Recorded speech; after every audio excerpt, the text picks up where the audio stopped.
오늘 우리가 다 함께 나눌 말씀은 마태복음 1장 18절부터 25절까지의 말씀입니다. 다 함께 마태복음 1장 18절부터 25절까지의 말씀을 제가 한 절, 여러분이 한 절 교독하도록 하겠습니다. 예수 그리스도의 나심은 이러하니라. 그의 어머니 마리아가 요셉과 약혼하고 동거하기 전에 성령으로 잉태된 것이 나타났더니 그의 남편 요셉은 의로운 사람이라 그를 드러내지 아니하고 하나님 품었다 하며 이 일을 생각할 때에 주의 사자가 현몽하여 이르되 다윗의 자손 요셉아 내 아내 마리아 데려오기를 무서워하지 말라. 그에게 잉태된 자는 성령으로 된 것이라. 아들을 낳으니 이름을 예수라 하라. 이는 그가 자기 백성을 그들에게서 구원할 자이심이라 하니라. 이 모든 일이 된 것은 주께서 선지자로 하신 말씀을 이루려 하심이니 이르시되 보라 처녀가 잉태하여 아들을 낳을 것이요 그의 이름은 임마누엘이라 하셨으니 이를 번역한즉 하나님이 그와 함께 계시다 하니라. 요셉이 잠에서 깨어 일어나 주의 사자의 분부대로 행하여 그의 아내를 데려왔으나 아들을 낳기까지 동침하지 아니하더니 다음에 이름을 예수라 하니라. 아멘. 이 시간 예배의 자리에 나오신 모든 성도님들 환영하고 축복합니다. 오늘 우리는 앞서 봉독한 마태복음 1장 18절부터 25절까지의 말씀으로 의로운 사람이라는 제목의 말씀을 나누려고 합니다. 전해지는 말씀 가운데 하나님의 은혜가 있으시기를 바랍니다. 마태복음 1장 18절부터 25절 본문은 요셉을 의로운 사람으로 소개하고 있습니다. 19절 말씀입니다. 그의 남편 요셉은 의로운 사람이라 그를 드러내지 아니하고 가만히 끊고자 하여. 아멘. 마리아라는 여자와 약혼을 하고 결혼 날짜만 기다리고 있던 요셉에게 어느 날 당혹스러운 일이 발생하고 맙니다. 그것은 결혼 예정자인 마리아가 임신을 하게 된 것이었습니다. 요즘 같은 시대에는 결혼 전에 임신을 하더라도 결혼해서 잘 살면 됐지 그게 문제될 게 무엇이냐 라고 말할지도 모르겠지만 사실 이 일은 요즘 벌어졌더라도 굉장히 중대한 일이었습니다. 왜냐하면 마리아가 약혼자인 요셉과는 상관없는 임신을 하게 된 것이기 때문입니다. 요셉이 마리아의 임신을 눈치챘을 때 요셉은 많이 당황했을 것이고 참담한 마음을 금할 길이 없었을 것입니다. 당연한 것이 사실 마리아의 임신은 요셉뿐만 아니라 다른 남자와의 관계도 없이 성령으로 이루어진 것이었지만 요셉은 그것을 알지 못하였기 때문입니다.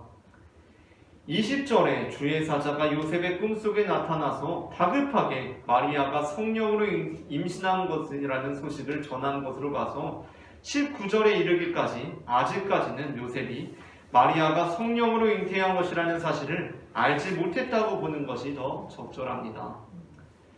여러분이 요셉이라면 어떠한 기분이 드시겠습니까? 약혼자와의 관계에서 임신할 가능성이 전혀 없었는데 약혼자가 임신한 것을 눈치채게 되었다면, 그녀의 핸드백을 들고 있다가 핸드백 안에 있는 산모 수첩을 발견하게 되었다면, 거기에 초음파 사진들이 막 붙어있고 튼튼한 엄마가 얼른 보고 싶다 이런 메모들이 적혀있다면 여러분은 어떻게 반응하시겠습니까? 아마 상대방에 대한 배신감을 떨칠 수 없을 것이고 그로 인해 이러한 사달이 난 바에 대해서 상대방으로부터 해명받고자 하는 마음이 클 것입니다. 하지만 요셉은 그렇게 하지 않았습니다. 앞서 읽은 19절 본문은 무엇이라고 말씀하고 있습니까? 그의 남편 요셉은 의로운 사람이라 그를 드러내지 아니하고 가만히 끊고자 하였다라고 말씀하고 있습니다. 요셉은 굳이 마리아에게 이것이 어떻게 된 일이냐고 따지고 들지 않았습니다. 그는 법적으로 마리아로부터 이 일에 대해 해명받을 공식적인 기회를 얻을 수 있었지만 그냥 이 사실을 드러내지 않고 조용히 마리아와 결별하려고 했습니다. 이것 자체가 사실 요셉 스스로에게는 엄청난 일이었습니다. 왜냐하면 당시 유대 사회는 남성 중심적인 사회였고 유대인들에게 하나님의 법으로 여겨지던 율법에서는 이렇게 말씀하고 있기 때문입니다. 신명기 22장 23절부터 27절 말씀입니다. 제가 한 절, 여러분이 한 절 교독하겠습니다. 처녀인 여자가 남자와 약혼한 후에 어떤 남자가 그를 성읍 중에서 만나 동침하면 너희는 그들을 둘다 성문으로 끌어내고 그들을 둘로 쳐죽일 것이고 그 사내는 성 안에 있으면서도 소리 지르지 아니하였으며 그 남자는 그 제안을 욕보였으며 너는 이같이 하여 그 가운데서 악을 취할지니라. 만일 남자가 어떤 약혼한 처녀를 들에서 만나서 강간하였으면 그 강간한 남자만 죽일 것이요 처녀에게는 아무것도 행하지 말 것은 처녀에게는 죽일 죄가 없습니다.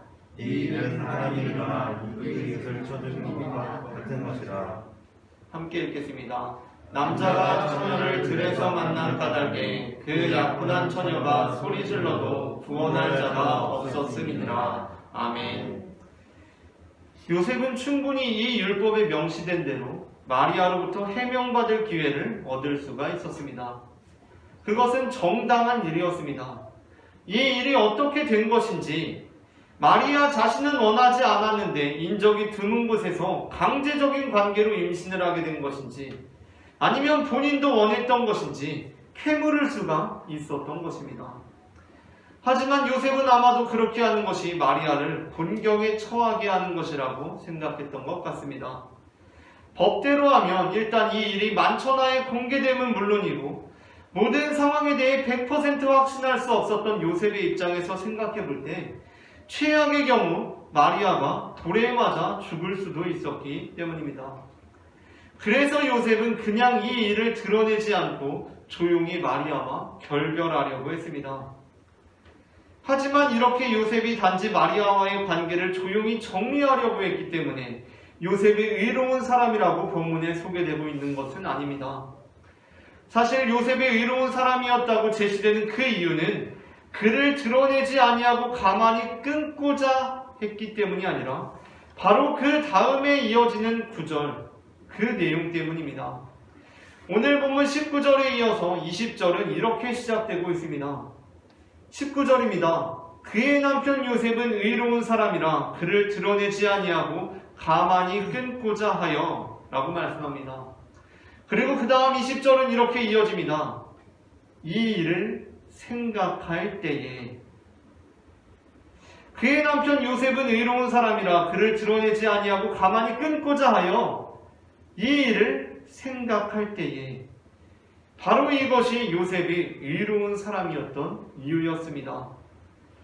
본문에서 주의 사자가 요셉의 꿈에 나타난 시점에 우리는 주목할 필요가 있습니다. 주의 사자가 요셉의 꿈에 나타난 이유가 바로 요셉이 의로운 사람이었기 때문일 것인데 그 시점은 분명히 요셉이 그를 드러내지 아니하고 가만히 끊고자 할 때가 아니라 그를 드러내지 아니하고 가만히 끊어야겠다고 생각할 때가 아니라 언제입니까? 요셉이 가만히 끊고자 하여 이 일을 생각할 때입니다. 그러니까 가만히 끊을 생각을 하고 있는 데가 아니라 가만히 끊고자 하는 생각이 일단 들어서 그렇게 결정을 했는데 이 일을 생각할 때입니다. 가만히 끊고자 하여서 이 일을 다시금 생각할 때, 지금 가만히 끊을 생각을 하는 시기에 주의 사자가 나타난 것이 아니라 가만히 끊을 생각에 대해서 생각하고 있는 시기에 주의 사자가 나타났다는 것입니다. 요셉은 생각했습니다. 무엇을 생각했습니까? 먼저는 가만히 끊을 생각을 했습니다. 그런데 이 일에 대해서 다시 생각하고 있습니다. 그러니까 가만히 끊을 생각을 하고 있을 때가 아니라 가만히 끊고자 하여서 이 일을 생각하고 있었습니다. 먼저는 가만히 끊을 생각을 했습니다. 그런데 거기서 또 생각했습니다. 무엇을 생각했겠습니까? 가만히 끊고자 하는 이 생각에 대해서 생각했습니다. 내가 마리아와의 관계를 가만히 끊겠다는 생각을 일단 했는데 이제는 내가 마리아와의 관계를 가만히 끊으면 어떻게 될까를 생각했다는 것입니다. 마음 한편에서는 가만히 끊어주는 것만으로도 충분히 의로운 결정이라는 속삭임이 들렸을 것입니다. 자꾸 생각하고 싶은 일도 아니었을 것이고 오히려 빨리 잊어버리고 싶은 일이었을 것이기 때문에 그냥 이 정도로 매듭 짓고 더 이상 신경 쓰지 말자는 생각도 한편으로는 들었을 것입니다. 이 정도면 나도 한때 사랑했던 마리아에게 충분히 할 만큼 하는 것이라는 마음도 들었을 것입니다. 그런데 요셉은 그렇게 쉽게 단순하게 생각하지 않았습니다. 고통스러운 일이었지만 요셉은 그 일을 다시 생각해 보았습니다. 지금 생각으로는 본인이 생각해도 충분히 의로운 마리아를 배려한 생각처럼 여겨지지만 그 생각에 대해서 다시 생각하고 있는 것입니다. 어쩌면 요셉은 지금 당장은 가만히 끊는 것이 자기 스스로 의로운 처신이라고 생각되지만 마리아가 인적이 드문 곳에서 강간을 당하여 원하지 않은 임신을 하게 되었을 가능성도 있을 수 있고 또 마리아가 원해서 가졌을 관계일 거라고 자기가 미리 지레짐작하고 율법적으로 이 일을 처리하지 않는 것이 어쩌면 이 사회의 강간과 성범죄를 방조하고 그 피해자인 마리아에 대한 2차적인 폭력을 가하는 것은 아닌가 자문해 보았을 수도 있습니다. 그렇기 때문에 이 구절에서 이 몇 글자의 차이가 중요합니다. 그를 드러내지 아니하고 가만히 끊고자 생각할 때의 주의 사자가 현몽한 것이 아니라 그를 드러내지 아니하고 가만히 끊고자 하였는데 이 일을 생각할 때의 주의 사자가 현몽한 것이라는 점입니다. 보통 사람들은 어떻게 합니까? 보통 사람들은 처음 가졌던 그 생각, 바로 그 생각에 너무나 쉽게 사로잡혀서 이 정도로도 충분하다고 생각합니다. 가만히 끊어주는 게 어디야 라고 생각합니다. 왜냐하면 더 이상 생각하고 싶지 않기 때문입니다. 더 생각하고 사유하고 고민하고 지금 내가 가지고 있는 이 생각에 대해서 의심해 보아야 하지만 그것은 사실 그냥 생각한다라고 해서 쉬운 일인 것만이 아니라 너무나 고통스럽고 많은 에너지를 요구하는 일이기 때문입니다. 그래서 보통 사람들은 생각하는 것을 별로 좋아하지 않고 그냥 지금 가지고 있는 자기만의 생각이 의롭다고 철석같이 믿고 바라며 그것을 따라 살아갑니다.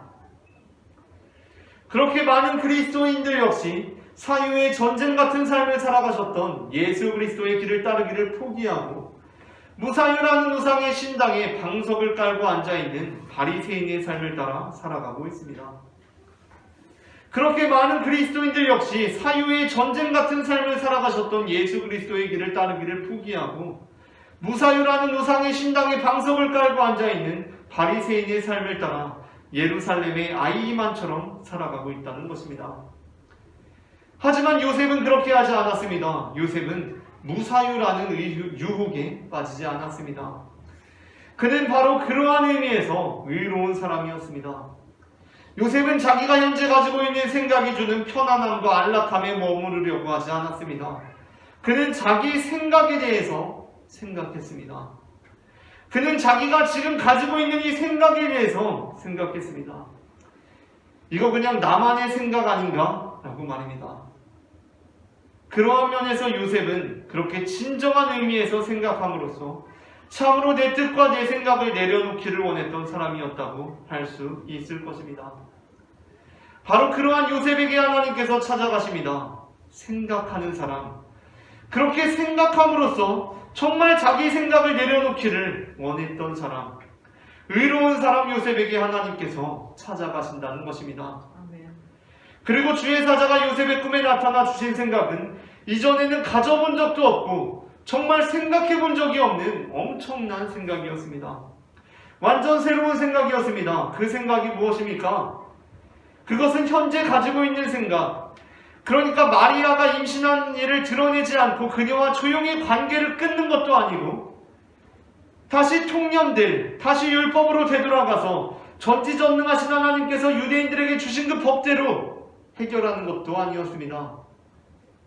이 명령의 핵심, 하나님께서 주의 사자를 보내서 요셉에게 주신 이 명령의 핵심은 마리아는 성령으로 잉태한 것이니 그녀를 아내로 삼으라는 것이었습니다. 요셉은 그렇게 생각하는 과정을 통해 주의 사자가 현몽하는 체험을 하게 되었고 그로부터 가장 완벽한 방법, 자신이 사랑했던 여자를 배려하는 가장 완벽한 방법을 들을 수 있었습니다. 그것은 이전에 도무지 상상해보지 못했던 너무나 파격적인 일이긴 했었습니다. 하지만 그는 생각을 통해, 그리고 생각 중에 임한 하나님의 계시를 통해 그것이야말로 마리아를 가장 정직한 의미에서 배려하는 방법임을 깨닫게 되었습니다.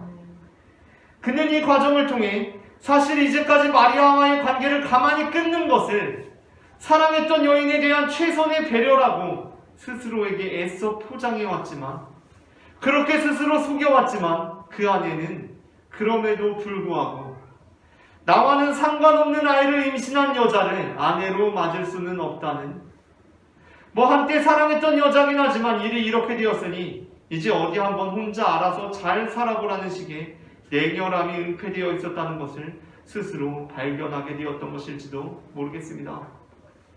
저는 요셉이 첫 번째 자기가 했던 생각, 그러니까 마리아와의 관계를 조용히 끊는 그 생각에 사로잡혀서 그 생각에 대해서 더 깊이 생각해보지 않고 그대로 일이 진행되었을 경우를 생각하면 아찔해지곤 합니다. 왜냐하면 이제 아기 예수가 태어나고 그 이후로 여러 가지 우여곡절들이 나오는데, 그 고생과 역경들 속에서 미혼모 마리아가 자기 혼자만의 힘으로 아기 예수를 지켜내기는 어려웠을 것이라는 생각이 들기 때문입니다. 아마도 지켜내지 못했을 것입니다. 아니, 이건 얼마나 황당한 경우입니까? 하나님께서 원대하신 계획을 가지고 성자 예수 그리스도를 이 땅에 보내셨는데 요셉이 일부러 일을 망치려고 그러는 것이 아니라, 일부러 죄 지으려고 하는 것이 아니라, 하나님의 뜻에 거슬려야겠다라고 하는 것이 아니라, 자기 딴에는 좋은 결정이라고 생각하면서, 자기 딴에는 의로운 결정이라고 생각하면서, 자기 딴에는 이 정도 하면 하나님께서 칭찬해 주실 만한 결정이라고 생각하면서 그렇게 그냥 생각해버리고 나서 자기 딴에는 다른 사람을 배려하는 결정이라고 생각해버리고 나서 더 생각하지 않고 자기 의에 빠져서 마리아와의 관계를 조용히 끊게 되다니 말입니다. 하나님은 하나님을 만나고자 하는 사람들을 만나주십니다. 그리고 그 하나님을 만나고자 한다는 그것을 기독교에서는 의로움이라고 부를 수 있을 것입니다. 그렇다면 하나님을 만나고자 하는 그 태도는 정확히 무엇입니까? 그것은 역설적으로 자신의 의로움에 대한 의문을 가지고 있는 자들이 의로운 사람이다 라고 본문은 말하고 있습니다. 자기가 처음 가졌던 생각, 예를 들어서 율법에 대한 생각, 율법적으로 처리한다는 그 생각, 혹은 가만히 끊어주는 것, 그것이 지금 생각에는 의로운 것처럼 여겨집니다. 그런데 하나님이 만나는 사람은 어떠한 사람이었던 것입니까? 그것에 대해서 다시 생각했던 사람이라는 것입니다. 예수님께서 멀리 하셨던 사람들을 떠올려 봅시다. 어떠한 사람들입니까? 저마다 자기가 가지고 있는 생각의 의로움에 사로잡혀 있던 사람들이었습니다. 자기 생각이 의로운가라는 생각을 할 줄 모르는 사람들, 그냥 자기가 지금 하고 있는 생각들이 당연히 의로운 것인 줄로 알고 그것을 고수하면서 살아가는 사람들, 예수님께서는 그 사람들과 대화를 하느니 차라리 죄인들을 찾아가는 편을 택하셨던 것입니다. 누가복음 18장 9절부터 14절 말씀을 제가 한 절 여러분이 한 절 교독하겠습니다. 또 자기를 의롭다고 믿고 다른 사람을 멸시하는 자들에게 이 비유로 말씀하시되, 그 사람이 부자로 성전에 올라가니 하나는 세례이며 하나는 세례라. 바리새인은 서서 따로 기도하여 이르되, 하나님이여, 나는 다른 사람들 곧 토색, 불의, 가늠하는 자들과 같지 아니하고 이 세리와도 같지 아니함을 감사하나이다. 나는 일에 2번씩 금식하고 또 소득의 11조를 드리라 하고. 세리는 멀리 서서 감히 눈을 들어 하늘을 쳐다보지도 못하고 다만 가슴을 치며 이르되, 하나님이여 불쌍히 여기소서, 나는 죄인으로소이다 하였느니라. 내가 이에게 이르노니 이에 더 바리새인이 아니고 이 사람이 의롭다 하심을 받고 그의 집으로 데려가니라. 그릇 크기를 베끼는 자를 알아주고 자기를 낮추는 자는 높아지리라 하시니라. 아멘. 또 자기를 의롭다고 믿고 다른 사람을 멸시하는 자들에게 이 비유로 말씀하시되, 자기를 의롭다고 믿고 다른 사람을 멸시하는 자들에게 이 비유로 말씀하시되, 내가 너희에게 이르노니 이에 저 바리새인이 아니고 이 사람이 의롭다 하심을 받고 그의 집으로 내려갔느니라. 아멘. 성경에 나오는 바리새인의 특징은 무엇입니까?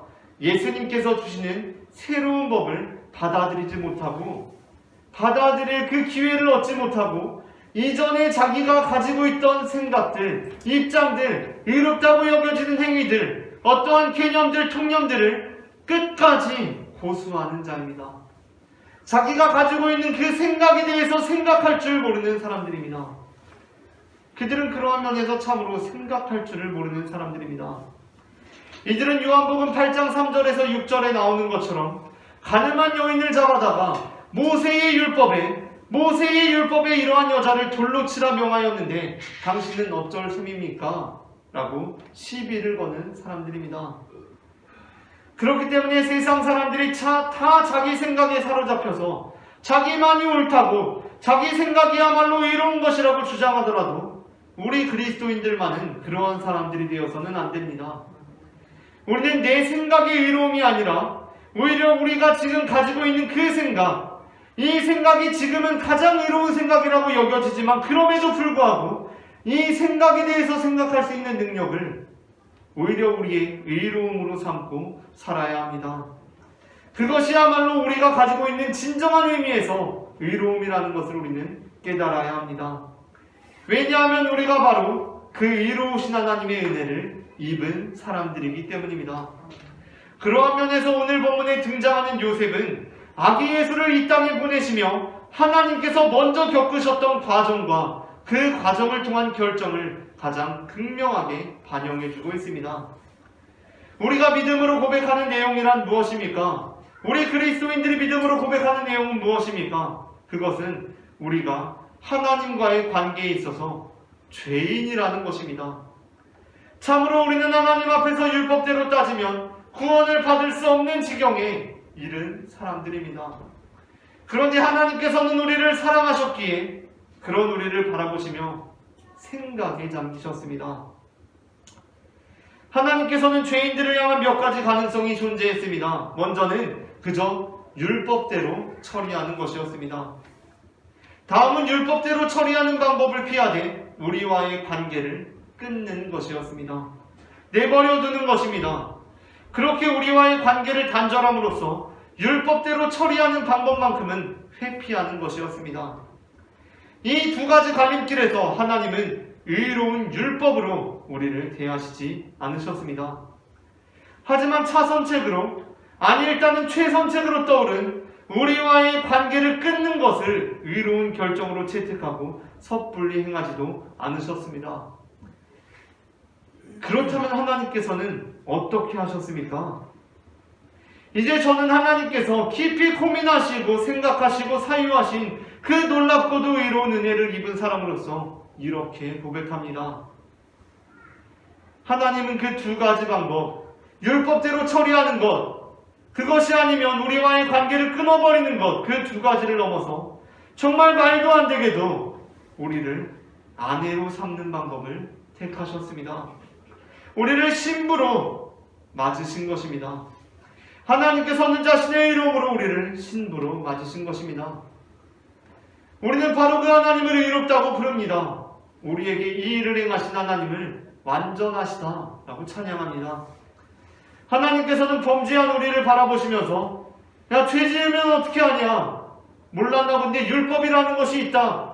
그 율법이라는 게 내가 만든 거긴 하지만 엄청 중요한 거라서 나조차도 어떻게 할 수가 없다. 너는 지은 죄가 있으니 율법에 따라서 심판을 면할 길이 없다 라고 말씀하신 것이 아니라, 또 너 죄 지었냐? 그럼 그냥 내가 못 본 척하고 조용히 넘어가 줄 테니까 어디 가서 이 사실 알리지 말고 이제 나 아는 척 하지 마라.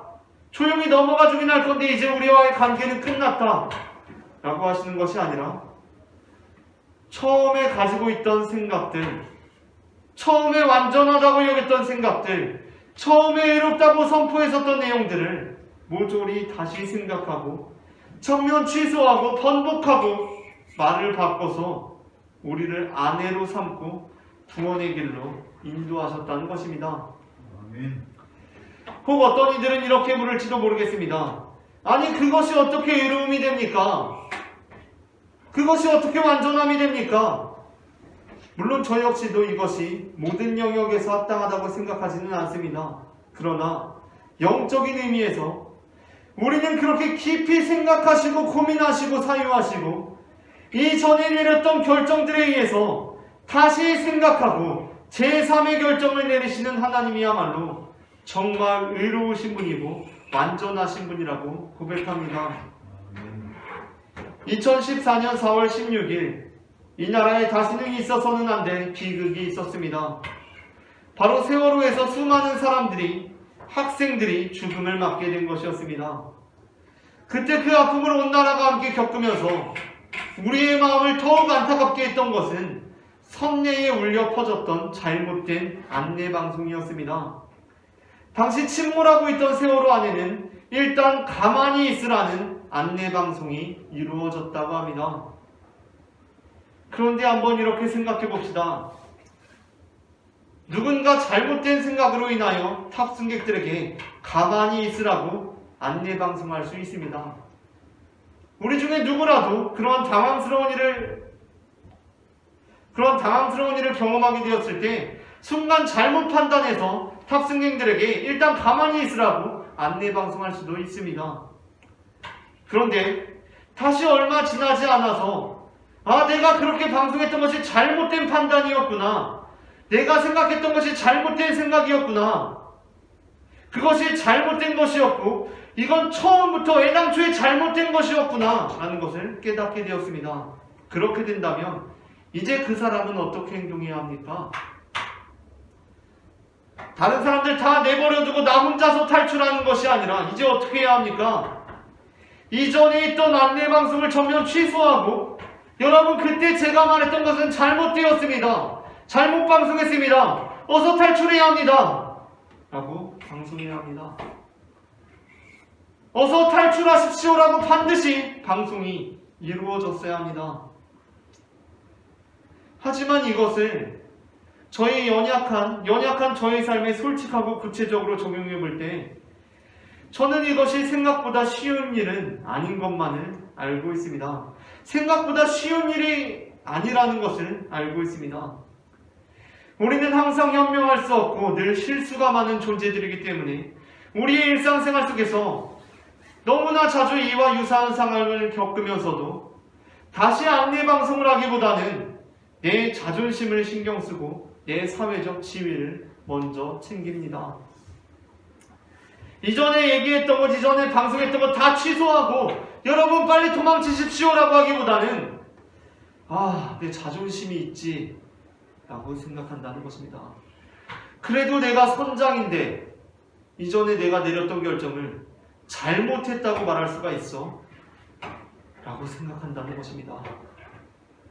불과 몇 분 전에 내가 가만히 있으라고 했는데 이제 다시 탈출하라고 하면 나를 뭘로 보겠어? 라고 생각한다는 것입니다. 많은 사람들의 생명이 걸려있고 생사가 달려있고 안전에 위협이 되더라도 그 사람들 입장은 그 사람들 입장이고 이미 내가 해놓은 것이 있는데, 이미 내가 뱉어놓은 말이 있는데, 이미 내가 저질러놓은 판이 있는데 라고 하면서 그것보다도 내 입장이 신경 쓰인다는 것입니다. 그 모든 것을 극복하고 했던 말을 번복하는 것, 이전에 내가 그때 생각했던 거 잘못 생각했습니다 라고 하는 것, 그것보다 내 체면을 구기는 일이 또 있을지 상상하기가 어렵다는 것입니다. 그런데 놀라운 일이 무엇인지 아십니까? 하나님께서 그렇게 하신 것입니다. 요셉의 결정을 통해 하나님께서 내리신 결정을 우리에게 반영하여 보여주고 있습니다. 하나님께서 그렇게 하신 것입니다. 율법대로 처리할까? 가만히 끊어버릴까? 그러나 다시 생각하고 다시 생각하는 중에 이전의 모든 결정을 번복하신 것입니다. 전지전능하고 무소부재하시고 만물의 주관자여 지혜의 왕이신 그분께서 스스로 처음 자신이 주장했던 것, 자신이 완전하다고 내걸었던 것, 자신이 위험있게 공부했던 모든 내용들을 번복해버리신 것입니다. 그때 모세를 통해서 내가 줬던 거 정말 위험있게 완전하다고 내걸었었는데 그거 취소다. 정말 체면 죽이는 일입니다. 그런데 하나님께서 그거 내가 잘못 생각했던 것 같아 라고 말씀하신 것입니다. 얼마나 망신스러운 일입니까? 얼마나 체면 구기는 일입니까? 대신 전하는 제가 다 얼굴이 화끈 거를 지경입니다. 그런데 만물의 주관자이신 하나님께서 그렇게 하신 것입니다. 하나님은 자기 체면을 챙기지 않으셨습니다. 왜 그렇게 하신 것입니까? 아니 왜 그렇게 우유부단하게 결정하신 것입니까? 그 이유는 분명합니다. 배 안에 있는 사람들의 생명이 소중한 선장은 이전에 자신이 내렸던 결정, 체면 몰수하고 다시 이렇게 방송합니다. 여러분 제가 잘못 생각했습니다. 빨리 도망치십시오. 라고 말한다는 것입니다. 그래서 하나님께서는 자기 체면을 차리지 않으시고 그때 일은 다 취소고 이제부터는 죄를 지었으면 벌을 받는 것이 아니라 용서하겠다. 너는 나의 사랑하는 아내고 신부다. 두려워하지 말고 내 품에 와라. 라고 말씀하신 것입니다. 우리는 그렇게 하나님의 아내가 되고 자녀가 되었습니다. 그렇기 때문에 이제 우리도 그 의로우시고 안전하신 하나님을 따르는 삶을 살아가기를 소망합니다. 처음에 생각에 사로잡혀서 하나님께서 새롭게 주시는 놀라운 생각들을 들을 수 있는 기회를 잃어버리는 것이 아니라 처음 생각에 대한 생각, 처음 가졌던 그 생각을 내려놓을 각오로 하는 이 의로운 생각을 함으로써 의로우신 하나님의 음성을 듣고 그렇게 의로우신 하나님을 닮아가는 우리 모두가 되기를 소망합니다. 요셉의 의로운 사람이었던 이유, 그리고 하나님은 참으로 의로우신 분이라고 우리가 고백하는 그 이유란 지금의 의로움에 대해서 다시 한번 생각할 수 있는 그 능력, 바로 그것에 있었던 것이기 때문입니다. 우리 또한 그 하나님을 닮아 의로운 자들이 되기를 소망합니다.